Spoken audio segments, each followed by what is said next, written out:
Hello, good morning, good evening, good afternoon, Earthlings, wherever you are, whatever you are doing today. Today's subject matter is divorce rumours about Harry and Meghan. Now, I'd like to start by saying I generally don't believe anything I read in newspapers. I take everything with an abundance of salt. I judge people on themselves, their own presentation, their appearance, their body language, their mannerisms. Now, fascinating as I do find it to watch and amusing Jesus Enrique Rosas, I'm not sure that I actually need a body language expert to break things down for me. I don't know as much, obviously I'm not an expert like him. And I meet people and I make a judgment based on my own experiences, but I don't necessarily know why or what it is that they're doing or saying, and that's where experts like Jesus Enrique Rosas come into the frame, and it is interesting to watch them. But I think we all make our own opinions of people. They do say first impressions count, and I judge Harry and Meghan and other members of the royal family and celebrities on how they come across physically and when I hear them themselves talking. And obviously I've been very interested in the Harry and Meghan story from the point of view that my alarm bells went off from the engagement interview and subsequent appearances. And it is my instinct, and has been for some time, that all is not well between Harry and Meghan. I felt that, similar to the Duchess of Narsussex, I felt something was wrong from September last year, really. And that, as Narsussex says, they have to sell the love story, they have to promote that they're in love, so the Netflix mockumentary would work, so that the book Spare would work. And she always said, once all that's out of the way, then I think you might see developments. And I agree with her. I think of all the YouTubers, she's the one I'm on the same vibe as far as that topic is concerned. So I don't read the Daily Mail, guys. Anyone out there who thinks I judge anyone on the Daily Mail, I don't. I will read Daily Mail articles if I see them. I really enjoy Daily Mail opinion pieces. You know, Richard Kay, is it Janois? I don't know how you pronounce her name. Sarah Vine, people like that. When they have an opinion piece, then I'm very interested in what other people think and how they see the situation. And I might not agree with it, but generally speaking, I've scanned down the Daily Mail headlines, and honestly, they're so depressing.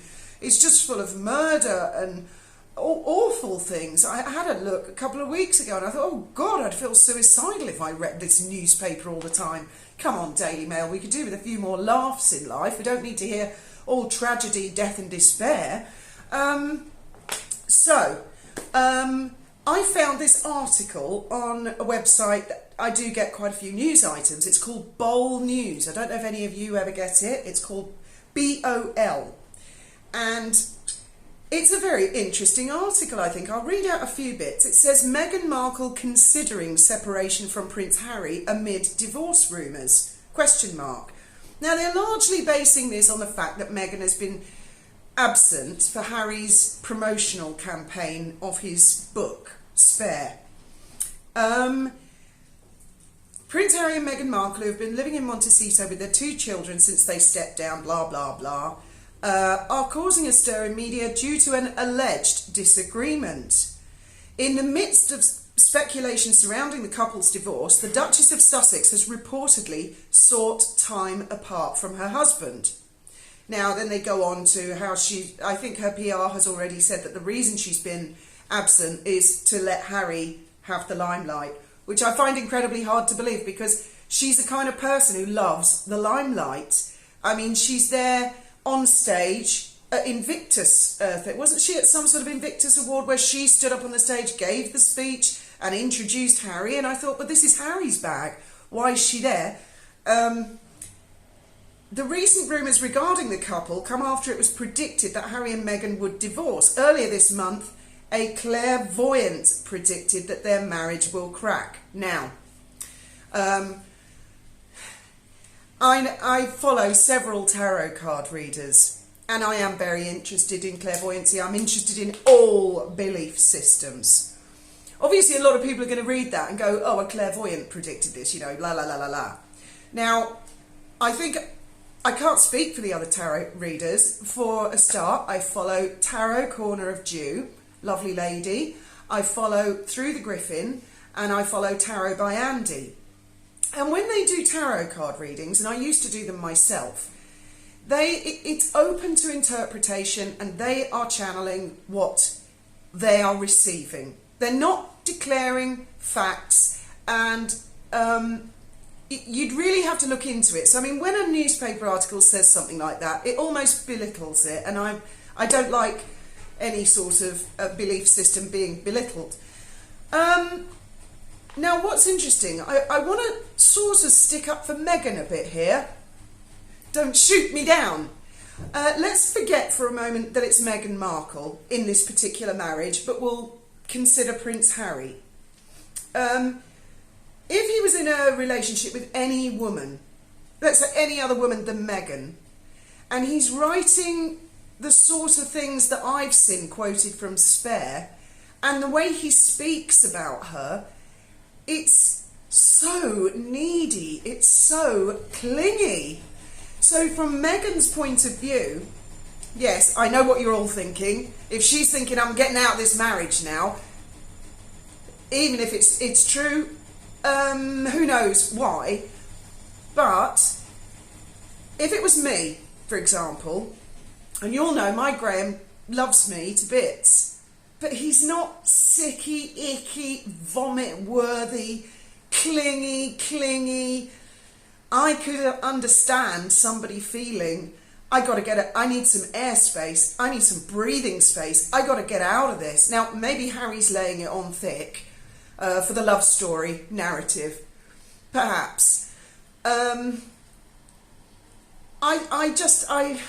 still really feel that things started to go wrong last September, and none of us know what's going on behind the scenes. But this is the first time I've seen it in an article, even suggested. I'm discounting blind items, by the way, because, you know, that's a bit of fun on the side that we all go and look at. But this is the first time, and I do see Bold News a lot. I don't know which country they're from, because obviously I get different news feed here in Spain to the ones that other people do. Sue Smith, for example, seems to get all the latest information on our other royals, and I don't get anything. All I get here in Spain is Meghan and Harry, Meghan and Harry, Meghan and Harry. I have to really hunt to find out what the Prince and Princess of Wales have been up to, what the King and Queen have been up to. And on my Google newsfeed, I never get the Daily Mail. Never. Which is extraordinary. Why not? And I get these publications like Bol or I think another one's called Pink Vanilla, and kind of puff piecey ones, or Geo TV, I think that's an Indian one. But this one, Bold News, I've read quite a few articles in the past, and they're kind of interesting articles, and it does interest me that that is now coming out. Now, I know the general consensus of opinion has always been, by the majority of people, that it will be Meghan who leaves Harry. I've always been a bit of a lone wolf in believing it's actually going to be the other way around, that it will be Harry who says, I've had enough of this. And I don't think Meghan is going to find any willing billionaire under the age of, say, 81 years old or 90. So it would be like a Jerry Hall, Rupert Murdoch sort of marriage she'd be looking at next. That's my personal opinion. That's my take on the woman. The way she's behaved, the way she's put herself out there, the way she's conducted herself, that's my take on it. But I've always felt that come the day that Harry says, I've had enough, get me out of here, like I'm a celebrity, get me out of here, I'm a prince, get me out of here. I've always felt that she would spin it, that she was the one doing the dumping, because her ego would not allow her to let the world know he dumped her. So that's my personal opinion, just going off my intuition and my own reading of body language. I read people's body language all the time. I work in sales at the Dolphin Safari. I've got to be watching every little muscle on the face. Am I closing the deal? Am I losing the sale? When customers are upset that the boat's late, or there isn't enough space on a trip for them and they're beginning to get upset, I'm looking for indications that they're even beginning to get upset so that I can reassure them before we get to that stage. So we do an awful lot of body reading, all of us. Perhaps not so much Graham. Graham's not really quite into his intuitive side. In fact, he can be quite dense sometimes and say the worst thing ever. Make the situation even worse. But that's why we all love him. So what do you guys think? Do you think divorce looms? Do you think this is the beginning of it? Another YouTuber is Freethinker. She's much, much younger than me, and I think she's based in London. And I'll put a link in the description to the article and a link in the description to Freethinker. And if I remember, all the tarot card readers, so that you can get, only if you want, I don't want to ram anything down anybody's throat, but just so you know they exist if you didn't already. You make up your own mind. Go and have a look at this article. See what you think. I think I've seen this one on the cards, no pun intended, for some time. How about you guys? And there is another YouTube channel, which is a Meghan Squaddy fan base YouTube channel. Now, to add balance, because I'm in favour of free speech on all sides of the argument, so I will put a link in the description to, I think she's called Anne, Duchess of Success. Now, if you don't like hearing anything nice about Meghan, it's not your cup of tea. But if you're like me and you want to hear the other side of the argument and see, I find she puts her arguments, well, she doesn't argue. She's just talking. She does lives, I think, largely. I do subscribe to her because I'm always interested in hearing the other side of the argument. She sounds, again, very young. So she's complete opposite to Freethinker.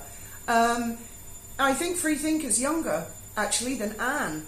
I'm not sure about that, because Anne, I only hear her voice. It's interesting to compare, because I don't believe that all of the younger generation are in favour of Meghan. In fact, Meghan is 41. In what way does she represent the young? I would have thought George, Charlotte and Louis, and Lady Louise, and that sort of generation. They're the ones that the young are going to relate to. Anyway, as always, thank you very much for listening. Thoughts, opinions, and I will see you in the comments.